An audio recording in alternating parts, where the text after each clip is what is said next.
नमस्कार दोस्तों, आप सभी का स्वागत है आपके अपने YouTube चैनल पवार के वीडियोस में। दोस्तों, एक बार हम फिर हाजिर है आपके लिए एक नई जानकारी के साथ और एक नई इन्फॉर्मेशन के साथ।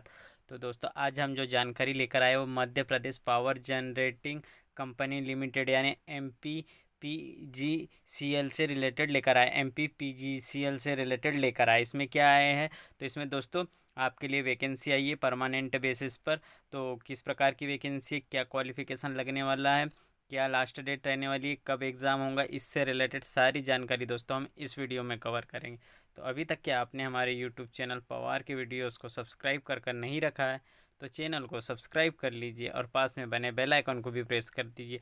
अधिक जानकारी के लिए आप हमारे टेलीग्राम को भी ज्वाइन कर सकते हैं, जिसका लिंक हम डिस्क्रिप्शन में दे दिया गया है। तो वहाँ से जाकर आप यह PDF डाउनलोड करके देख सकते हैं पूरी डिटेल A to Z, और हम आपको यह डिटेल के और नोटिफिकेशन की जानकारी देना चाह रहे हैं।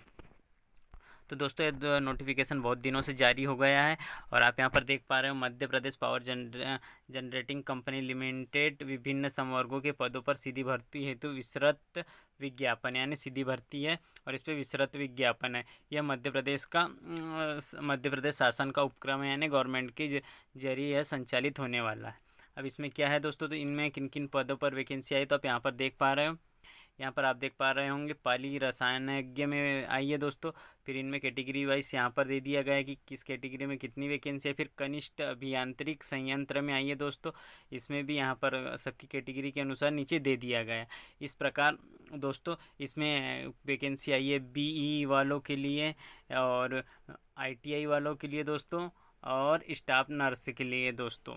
ऐसे तीनों कैटेगरी के लिए वैकेंसी आई है, BE, ITI और स्टाफ नर्स के लिए। अब यहाँ पर आप देख पा रहे होंगे कि कनिक्स अभियंता में भी वैकेंसी आई है, टोटल 6 पद है। वैसे ही सहायक संयंत्र सहायक में आई है 83 वैकेंसियाँ है और उसी के नीचे एक में 56 वैकेंसी है। सहायक यांत्रिकी में 2 प्रकार के, एक मैकेनिकल और एक इलेक्ट्रिकल।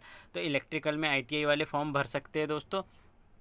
अब यहाँ पर औषधि संयोजक में देख सकते हैं कि हॉस्पिटल में फार्मासिस्ट के लिए भी यहाँ पर वैकेंसियाँ रहने वाली। टोटल 8 वैकेंसियाँ हैं इसमें फार्मासिस्ट के लिए और स्टाफ नर्स के लिए इसमें नियमित और पूरी पक्के में वैकेंसियाँ, परमानेंट वैकेंसियाँ यहाँ पर आप देख पा रहे हो कि नियमित वैकेंसियाँ है। टोटल कही जाए तो 191 पदों पर टोटल वैकेंसी है, जिनके कोड इस प्रकार है।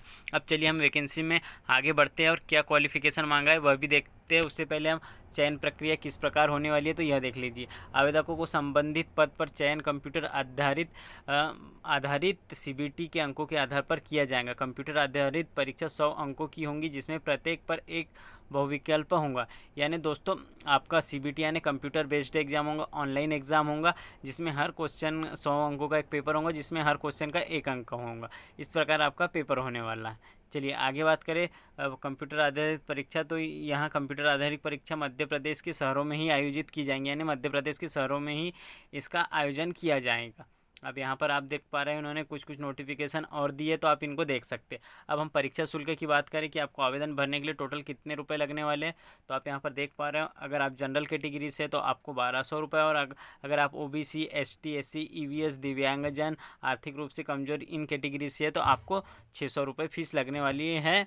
आपने फीस से रिलेटेड भी जानकारी देख ली जो नॉन रिफंडेबल रहेंगी। यहाँ पर इन्होंने लिख दिया है कि यह फ़ीस नॉन रिफंडेबल रहेंगी। आपने एक बार अगर फॉर्म भर दिया और फीस कटा ली तो यह आपको वापस नहीं की जाएगी। अब चलिए आगे बढ़ते हैं। आवेदन कैसे कर सकते हैं तो यहाँ पर आप देख सकते हैं कि इनकी ऑफिशियल MPPGCL की वेबसाइट पर जाकर आप ऑनलाइन माध्यम से ही आवेदन कर सकते हैं। ऑफलाइन नहीं करना है, आपको ऑनलाइन ही इनके आवेदन करना है। अब इसमें आपको आवेदक द्वारा आवेदन के साथ निम्नलिखित दस्तावेजों को अपलोड किया जाना है, जिसमें आपके ओरिजिनल मार्कशीट 10वीं की और मध्य प्रदेश का स्थायी निवास, जाति प्रमाण पत्र और यहाँ पर आय एवं संपत्ति से रिलेटेड, और अगर आप हैंडीकेप्ड हो तो दिव्यांगजन का प्रमाण पत्र। इस प्रकार यहाँ पर इन्होंने और भी शैक्षणिक योग्यता की अंक सूची, जैसे आपने ITI किया हो या BE किया हो या आपने नर्सिंग का किया हो या फार्मासिस्ट का कोर्स किया हो उनकी, और आवेदक द्वारा नवीन छाया प्रति यानी ओरिजिनल आपका फ़ोटो और आवेदक के हस्ताक्षर और आयु सीमा में संबंधित छूट से रिलेटेड दस्तावेज। चलिए उसके बाद आप यहाँ पर देख पा रहे हो कि यह फॉर्म कब से कब तक के भर जाएंगे। तो आपकी यह फॉर्म कब से कब तक के भर जाएंगे तो दोस्तों यह 2/4/2024 से स्टार्ट हो गए हैं और 30/4/2024 तक के रात के 11 बजे तक के यह फॉर्म भरे जाएंगे। चलिए हमने यह भी बता दिया कि आपके फॉर्म कब से कब तक के भरे जाएंगे, कितनी फ़ीस लगने वाली है। अब यहाँ पर हम नेक्स्ट पेज पर चलेंगे और यहाँ पर देखेंगे इनकी शैक्षणिक योग्यता, जैसे कि इन्होंने यहाँ पर बताया शैक्षणिक योग्यता। तो चलिए हम इसको थोड़ा जूम कर लेते हैं और आपको बताते हैं शैक्षणिक योग्यता की जानकारी।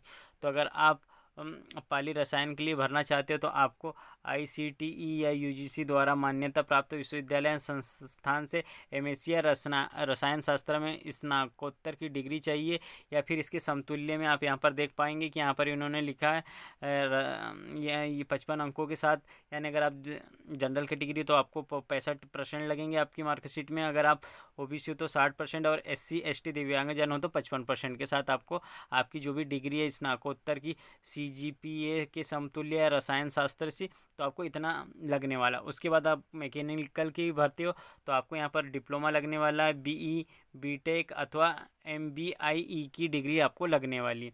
और इसमें भी आपको जनरल हो तो 65%, OBC तो 60%, SC ST या हैंडीकेप्ड कैटेगरी से तो आपको 55% लगने वाले।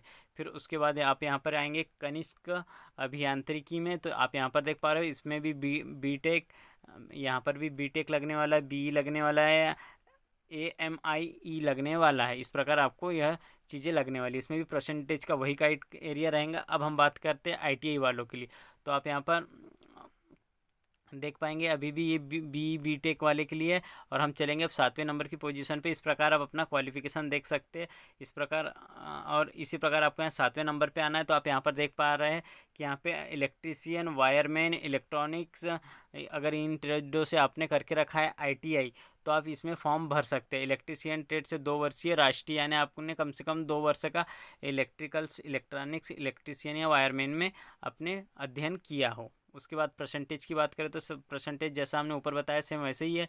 आप जनरल OBC हो तो आपको 65%। इस प्रकार आप यहाँ पे क्राइटेरिया परसेंटेज का देख सकते हो, पूरा PDF हमारे टेलीग्राम से डाउनलोड करके। इस प्रकार यहाँ पर पूरी जानकारी दे दी गई है और यहाँ पर आप देख सकते हो इस प्रकार आपको आयु सीमा में छूट मिल जाने वाली है। इस प्रकार टोटल 39 पेजों का यह पूरा नोटिफिकेशन है।